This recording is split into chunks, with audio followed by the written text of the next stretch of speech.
Captain America, अच्छाई का ऐसा पुतला जो कि मार्वल यूनिवर्स में सच्चाई का दूसरा नाम है। कैप्टन अमेरिका ये नाम ही काफी है कि जहाँ पे कैप्टन अमेरिका है वहाँ पे सच्चाई, अच्छाई और हमें केवल साफ सुथरी चीजें ही देखने को मिलेगी। एक ऐसा सुपर हीरो जो कि सच्चाई और अच्छाई के लिए किसी भी हद तक जा सकता है। ये अपने आप को सेक्रीफाइस कर देगा लेकिन बुराई का साथ कभी नहीं देगा। अगर किसी टीम में कैप्टन अमेरिका है तो तुम ये मान सकते हो कि वो टीम सच्चाई का साथ ही दे रही होगी। पर हाल ही के दिनों में तुमने ये खबर जरूर सुनी होगी कि कैसे कैप्टन अमेरिका का रोल प्ले करने वाले क्रिस हेवांस जो हमें डूम्सडे में वापस नजर आ सकते हैं। और इसके बाद जो रूमर्स जो लगातार फैलने लगे, जहां पे लोग बात करने लगे कि कैसे अब हमें शायद कैप्टन अमेरिका का ट्विस्टेड वर्जन यानी इवल वर्जन हमें देखने को मिल सकता है। क्या तुम सोच सकते हो कैप्टन अमेरिका का इवल वर्जन, यानी कि यहाँ पे कैप्टन अमेरिका जो कि अच्छाई का पुतला है जिसके अंदर केवल अच्छाई ही भरी है। लेकिन क्या सोचो, पर क्या हो अगर तुम ये सोचकर देखो कि एक ऐसा कैप्टन अमेरिका जिसके अंदर जस्ट उल्टा केवल बुराई ही भरी हो, वो स्टीव रॉजर्स जो कि हाइड्रा का सर्वेंट है। देखो जैसा कि हमने देखने को मिला कि कैसे Robert Downey junior iron man के ना होने के बाद हमें वापस से रॉबर्ट डॉनी जूनियर डूम्सडे में नजर आने वाले हैं एज अ विलन के अवतार में। यानी कि एक में उन्होंने हीरो का रोल प्ले किया और अब वो हमें विलन के अवतार में नजर आ रहे हैं। तो इसकी काफी हैवी संभावना है कि हमें अच्छा कैप्टन अमेरिका भी इवल कैप्टन अमेरिका की तरह नजर आ सकते हैं। पर क्या ऐसा पॉसिबल हो सकता है कि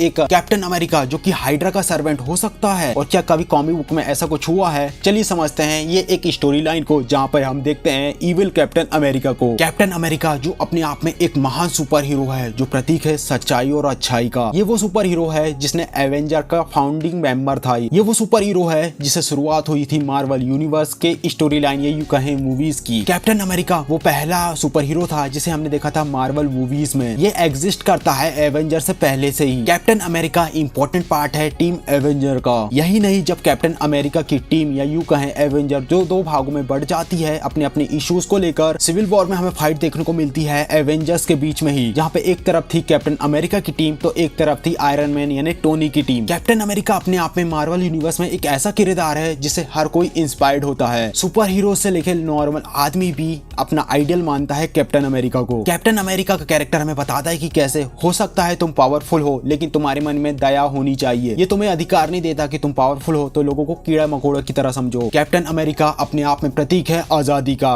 वो आजादी जिसके हकदार है हर एक मेंबर, हर एक आदमी, हर एक मानव, हर एक जीव। पर क्या हो अगर लोगों के सामने आए एक ऐसा कैप्टन अमेरिका जो सर्वेंट है हाइड्रा का, हाइड्रा जो कि दुश्मन है इंसानियत का। ये एक लोगों के लिए काफी बड़ा झटका है। ये कुछ ऐसा था कि दुनिया अब घूमना रुक चुकी है, या यूं समझे कि सूरज की आग बुझ चुकी है और अब समुद्र की लहरों ने मूव करना बंद कर दिया है। सो ये घटनाक्रम, ये स्टोरी लाइन जिसकी शुरुआत हुई थी बहुत साल पहले 2014 में आती है कैप्टन अमेरिका इशू 21। यहाँ पे हम देखते हैं कैप्टन अमेरिका जिनकी फाइट हो रही थी आयरन नेल नाम के एक विलन से। ये विलन जिसका मोटिव था कि वो अब वर्ल्ड में नया वर्ल्ड वॉर शुरू करेगा। कैप्टन अमेरिका इस विलन से फाइट करते हैं और उसके मकसद को कामयाब नहीं होने देते। लेकिन तभी इस फाइट के दौरान जो विलन था वो कैप्टन अमेरिका की बॉडी में जो सुपर सोल्जर सीरम है उसे बाहर निकाल लेता है। इससे होता ये है कि स्टीव रॉजर जो कि सुपर सोल्जर सीरम के बाद पावरफुल बने थे, उनकी एज अब धीरे धीरे बढ़ रही थी। सीरम के ना होने पर वो अचानक से बूढ़े हो जाते हैं और एकदम इंसानी अवतार में आ जाते हैं। कैप्टन अमेरिका या फिर बात करें स्टीव रॉजर्स की जो कि अभी बूढ़े हो चुके थे लेकिन अभी भी उनके अंदर हौसला और उनकी उमंग पुरानी तरह ही थी। वो माहौल को देखकर समझ जाते हैं और अपने कैप्टन अमेरिका के टाइटल को सैम विल्सन को दे देते हैं और अब शील्ड के एजेंट बन जाते हैं। स्टीव रॉजर्स जो कि बूढ़ा हो चुका था लेकिन अभी भी उसके मन में था अपने देश को सर्व करने की चाह, जहाँ पे वो शील्ड के साथ मिलते हुए उन्हें अभी भी सर्व करते हैं। और तभी आती है 2016 में स्टैंड ऑफ इवेंट की एक नई स्टोरी लाइन, जहाँ पे हमें नजर आते हैं भलाई की मूरत शील्ड जिसके काले कारनामे। हमें बताया जाता है कि कैसे शील्ड ने, मारिया हिल ने और जो शील्ड के एजेंट थे उन्होंने मिलकर एक शहर को बनाया है। ये शहर अपने आप में अनोखा था क्योंकि इस शहर में उन्होंने उन सारे विलन्स को रखा था जिसे शील्ड ने पकड़ा था। यहाँ पे उन्होंने सुपर विलन को रखा था जहाँ पे उन्होंने उनकी सारी आइडेंटिटी को इरेज कर दिया था, उनकी याददाश्त को भी भुला दिया था। कह सकते हैं उनसे उनकी आजादी इस रूप में छीन ली थी। और ऐसा पॉसिबल हो पाया था कॉबिक के कारण। कॉबिक जो कि एक सेंटिएंट थी जिसका निर्माण हुआ था कॉस्मिक क्यूब के हिस्से से। सब कुछ ठीक चल रहा था लेकिन जैसा शील्ड ने सोचा था वैसा नहीं होता, क्योंकि एक समय में एक ऐसा मूवमेंट आ जाता है जहाँ पे जो कुछ विलन थे उस शहर के, उन्हें अपनी याददाश्त वापस आ जाती है। अब यहाँ पे होता है एक काफी तगड़ी फाइट जहाँ पे एवेंजर्स शील्ड के एजेंट फाइट करते हैं इन सारे विलन से जिन्हें अब उनकी याददाश्त वापस मिल चुकी थी। स्टीव रॉजर्स भी इस फाइट का पार्ट होते हैं जहाँ पे वो इंसान होने के बाद भी फाइट कर रहे थे, लेकिन क्योंकि वो इंसान थे तो जो विलन थे उन्हें काफी काफी बुरी हद तक मारते हैं। यहाँ पे स्टीव रॉजर्स जिसकी जान जाने वाली होती है। अब इससे पहले कि स्टीव रॉजर यहाँ पे मारा जाने वाला होता, इससे पहले कॉविक उसकी पावर को रीजनरेट कर देती है और ये एक एपिक मूवमेंट था जहाँ पे स्टीव रॉजर जो कि थोड़े ही पल बाद मरने वाला है कि जहाँ पे कॉविक उसकी पावर उसे वापस लौटा देती है और वापस से स्टीव रॉजर जो कि जवान हो जाता है और उसके पास आ जाती है उसके सुपर सोल्जर की पावर, जहाँ पे हमें नजर आता है स्टीव रॉजर्स यानी हमारा कैप्टन अमेरिका वापस से अपने जवान अवतार में। और होना क्या था, विलन क्रॉसबोन्स जो कि स्टीव रॉजर से फाइट कर रहा था, यहाँ पे स्टीव रॉजर कैप्टन अमेरिका उसे वापस से धोकर रख देते हैं। और यहाँ पे कुछ अलग सा होता है, स्टीव रॉजर जो वापस सुपर सोल्जर तो बन चुके थे लेकिन उनके बिहेवियर में अब काफी बड़ा बदलाव नजर आता है। वो अचानक से ये कहना शुरू कर देते हैं कि दरअसल वो अब हाइड्रा के सर्वेंट हैं। कैप्टन अमेरिका की नई सोच उसे मैनिपुलेट करती है और उसे बताती है कि कैसे वो हाइड्रा का स्लीपर एजेंट है और उसका सपना है अमेरिका में राज करने का। इसके बाद होता भी ऐसे ही है, कई सारे इंसिडेंट हमें देखने को मिलते हैं और इसके बाद कैप्टन अमेरिका हमें सुप्रीम लीडर के अंदाज में नजर आता है। पर इसके पीछे का रीजन क्या था, आखिर कैप्टन अमेरिका जिसकी सोच ऐसा क्यों हो पाई, और इसके पीछे का कारण होता है कॉबिक। कॉबिक वही लड़की जिसने स्टीव रॉजर को उसके सुपर सोल्जर की पावर दी थी। हमें बताया जाता है कि कॉबिक जो कि सेंटिएंट होती है, दरअसल इसका लालन पालन किया था रेड स्कल ने। रेड स्कल जिसने कॉबिक को बचपन से यही बताया कि हाइड्रा जिसे लोग बुरा समझते हैं, दरअसल वो ऐसी ऑर्गेनाइजेशन नहीं है, वो एक काफी अच्छी ऑर्गेनाइजेशन है जो कि दुनिया का भला ही करेगी। यही कारण था कि कॉबिक जिससे कि वो पार्क वाला इंसिडेंट हुआ जहाँ पे सारे विलन्स को रखा गया था और इसके बाद जब स्टीव रॉजर जो कि मरने वाला होता था, जब कॉबिक ने उसकी सारी पावर को उसे लौटाया तो उसके मन में वही मेमोरी भरी जिस तरीके से वो हाइड्रा को देखा करती थी। तो स्टीव रॉजर के अंदर भी वही मेमोरी गई कि हाइड्रा कितनी अच्छी एजेंट है या यूं कहें कितनी अच्छी संस्था है जिसका वो पार्ट है। हमें पता चलता है कि यहाँ पर कॉबिक ने अपने पावर के जरिए स्टीव रॉजर को रिप्लेस कर दिया एक दूसरे यूनिवर्स के स्टीव रॉजर थे, जहाँ का यूनिवर्स का स्टीव रॉजर जो कि हाइड्रा को सर्व कर रहा था। यहाँ पे कॉबिक का मोटिव ये था क्योंकि वो बचपन से हाइड्रा को अच्छा माना करती थी, तो उसे लग रहा था कि स्टीव रॉजर यहाँ पे हाइड्रा का पार्ट बन के या फिर उसके अंदर जो शोल या फिर जिस तरीके का कैरेक्टर यहाँ पे कैप्टन अमेरिका के अंदर उसने डाला है वो दुनिया की भलाई ही करेगा। ये सब कुछ आगे चल रहा होता है कि तभी विंटर सोल्जर यहाँ पे कॉबिक से बात करता है, उस बच्ची को समझाता है कि कैसे जिस तरीके से तुम हाइड्रा को समझती हो ऐसा बिल्कुल नहीं है। वो यहाँ पे कॉबिक को हाइड्रा की सच्चाई बताता है कि कैसे अगर तुम्हें लगता है कि हाइड्रा अच्छी है तो ऐसा नहीं है। जिसे सुनकर कॉबिक जो होती है बच्ची जो कि आउट ऑफ कंट्रोल हो जाती है, जहाँ पे उसे कंट्रोल में लाने के लिए फिक्सर उसके ऊपर लेजर बीम फायर करता है और कॉबिक जिसका निर्माण हुआ था कॉस्मिक क्यूब से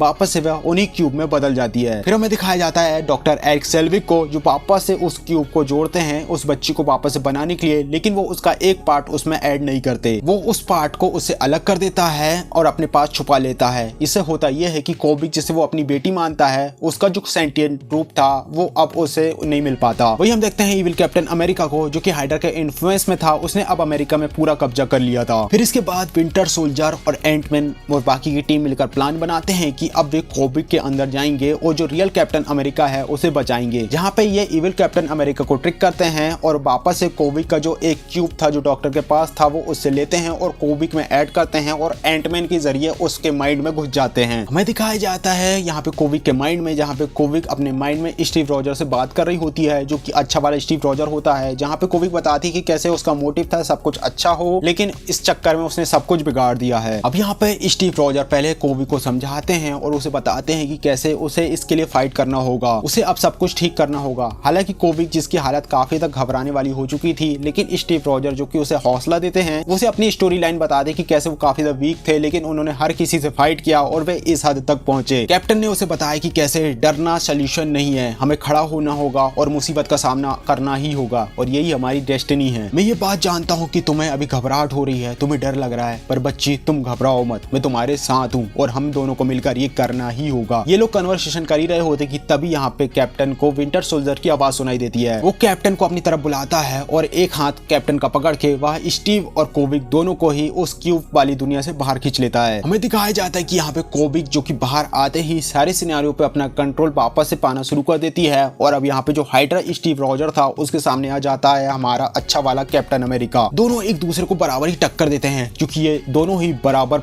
पावर रखते थे, दोनों ही एक दूसरे के प्रतिरूप थे, लेकिन तभी इनके सामने आकर गिरता है एक भारी भरकम सी चीज या इन्हें नजर आता है एक भारी भरकम सा औजार हथियार और वो था थॉर का हैमर और इसे केवल एक ही कैप्टन अमेरिका उठा सकता था जो कि वर्दी था। और तुम क्या सोच सकते हो कि हमारा कौन सा कैप्टन अमेरिका इसे उठा सकता है? ऑब्वियसली अच्छाई वाला गुड कैप्टन अमेरिका उस हैमर को उठाता है और सामना करता है इविल कैप्टन अमेरिका से और उसके पर कच्चे उड़ा देता है। अब यहाँ पे सब कुछ तो ठीक हो चुका था, लेकिन इस पूरी घटना का इम्पैक्ट काफी हैवी पड़ा था इमेज पर। वो थी कैप्टन अमेरिका की इमेज। यहाँ पे अब सब कुछ ठीक था, इविल कैप्टन अमेरिका का खात्मा हो चुका था, अच्छा कैप्टन अमेरिका आ चुका था लोगों के बीच। लेकिन लोगों के मन में जो कैप्टन अमेरिका की जो पुरानी वाली इमेज थी सच्चाई और अच्छाई की, उसमें काफी बड़ा डेंट लगा था। तो ये थी कहानी, story line evil captain America की कॉमिक में। तुम्हें क्या लगता है मूवी में क्या हमें इविल कैप्टन अमेरिका नजर आएगा, और अगर आता है तो उसका ओरिजिन हमें क्या कुछ देखने को मिलेगा, उसकी स्टोरी लाइन किस तरीके की रहेगी, क्या तुम्हारी थ्योरी है इविल कैप्टन अमेरिका को लेकर? तो कमेंट बॉक्स में अपनी थ्योरी को जरूर बताना। तो जैसा कि हमें पता है कि कैसे मार्वल ने अपने